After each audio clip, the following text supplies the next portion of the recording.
Thank you for inviting me to share some personal reflections on the state of multilateralism and international law as seen from the Holy See in Geneva. We are living through an epochal change. Pope Francis observed it very frequently, and the daily news confirm it. The logic of spheres of influence has returned. The rule-based order is yielding to competition among empires. The powers that won the Second World War and which shaped the present international system can neither hold their ground nor somehow contain the rising powers. And historic alliances now are straining. New partnerships of convenience emerge, but they are driven less by shared principles than by the desire to counter common adversaries. The zero-sum game has returned, as we say in Latin, mors tua vita mea. And yet, there are challenges such as climate, migration, pandemics. They all demand cooperation. Either we win together or we all lose. Foundational norms of international law, like territorial integrity, the prohibition of the use of force, the protection of human rights, they are all violated openly. And sometimes these violations are even claimed in broad daylight. The duty to spare civilians, for instance, in armed conflicts, which is somehow a pillar of humanity even before being a pillar of humanitarian law, now is treated as optional. And among the few consistent voices remains the one of Pope Leo XIV, who never ceases to condemn violations of law and of humanity. And I think that those who build the systems itself ought to echo him more frequently than it happens. However, international law now is clear and is well articulated, but it's powerless before the speed of political, geopolitical, and also technological innovation. Diplomacy too often serves merely to gain time before war starts. As Dag Hammarskjöld, the late Secretary General of the UN, reminded and said sometimes, the UN was not created to bring us to heaven, but rather to save us from hell. But today, unfortunately, that hell is becoming dangerously real. Allow me to offer then an analysis from my vantage point as permanent observer of the Holy See to the international organizations in Geneva. This city, for instance, hosts the Conference on Disarmament. It once gave birth to foundational treaties, the Treaty on the Non-Proliferation of Nuclear Weapons, the Comprehensive Nuclear Test Ban Treaty, the Chemical Weapons Convention. Now, today, it's many years that it cannot even agree on an agenda. But meanwhile, the arms race has resumed. As we say in Latin, since the meeting is there, dum Rome consulitur saguntum expugnatur. So, for the first time since the 70s, the two largest nuclear arsenals are operating now without any legally binding and mutually verifiable limits. And this is not simply a return to the Cold War, this is worse, because greater competitions is unfolding amid weakened transparency, eroded verification, and an increasing number of nuclear actors.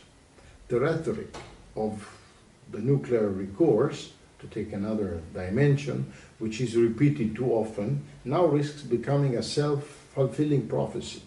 Every state has the right, of course, and has the duty to defend itself.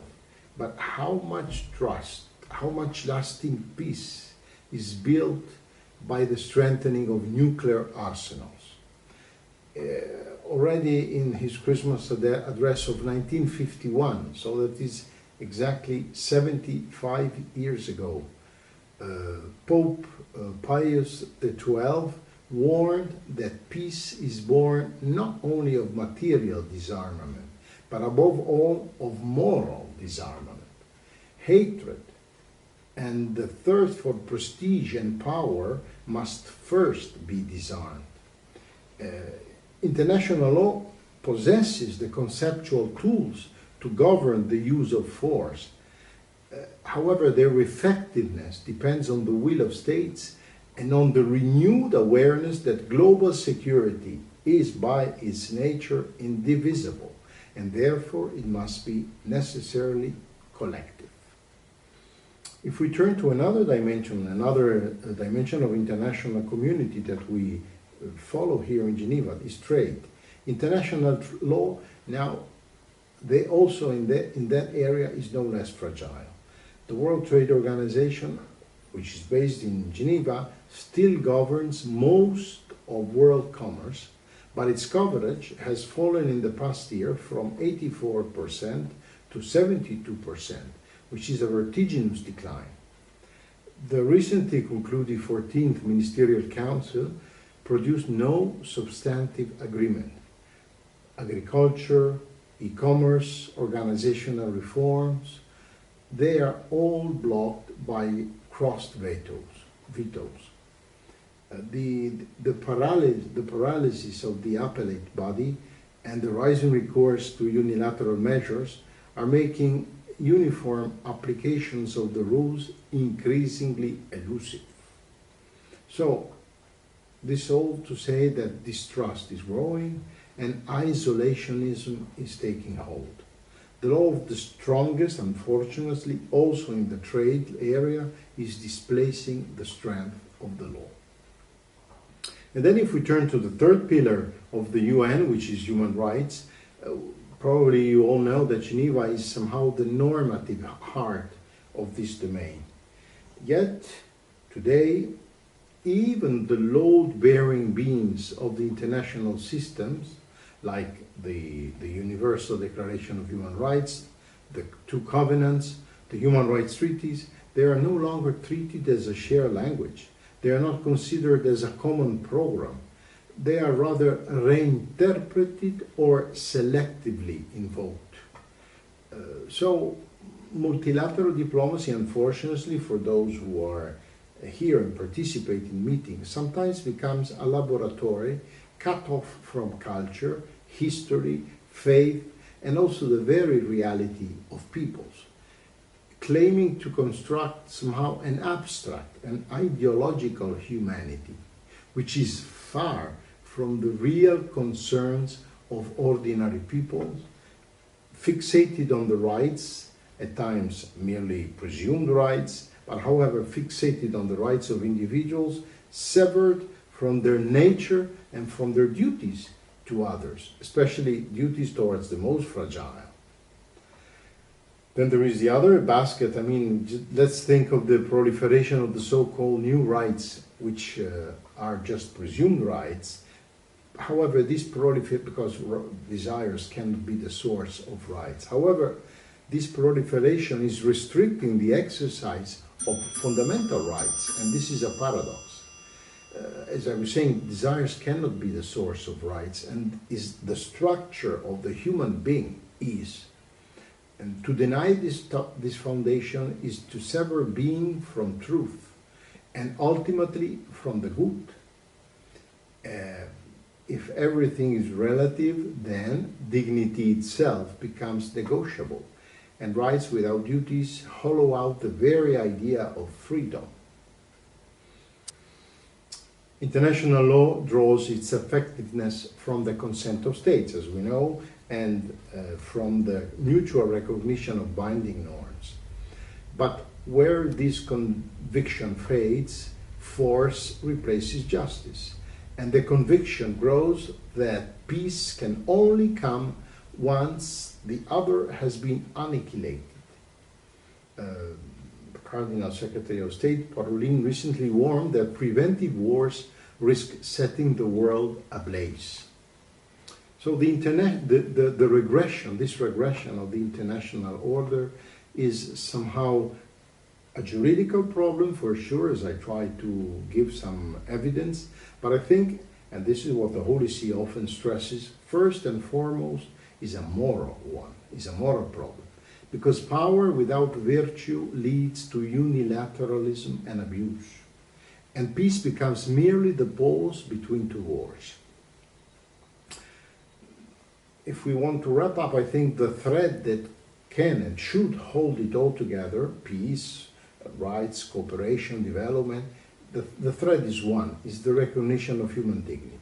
This is the foundation that inspired the Universal Declaration of 1948, and it is precisely what is being unfortunately eroded today. To reduce international law to a mere balance of competing interests or to pure procedure opens the way to the relativization of everything. And in the end, it is the human person who loses.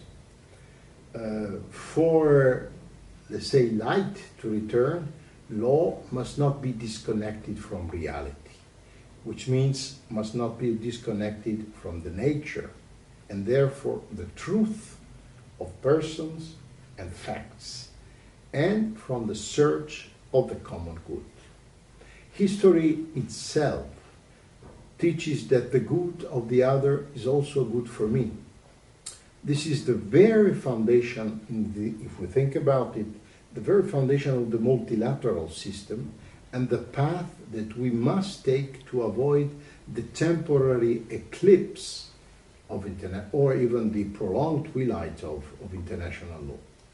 This is why the formation of consciences is essential, and I think here the Catholic Church has a crucial role to educate, to motivate, to unite, to give foundations. If public opinion becomes attentive once more to the respect of international law, then eclipse may be yet averted.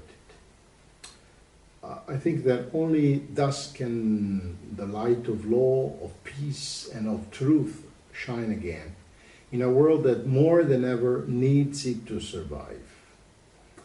I am sure that the Centesimus Annus Foundation shares that conviction, and for this I once again offer my greetings, and also I congratulate its organizers and all the speakers and all the participants that are gathered here today, and I wish you a fruitful session and many fruitful works.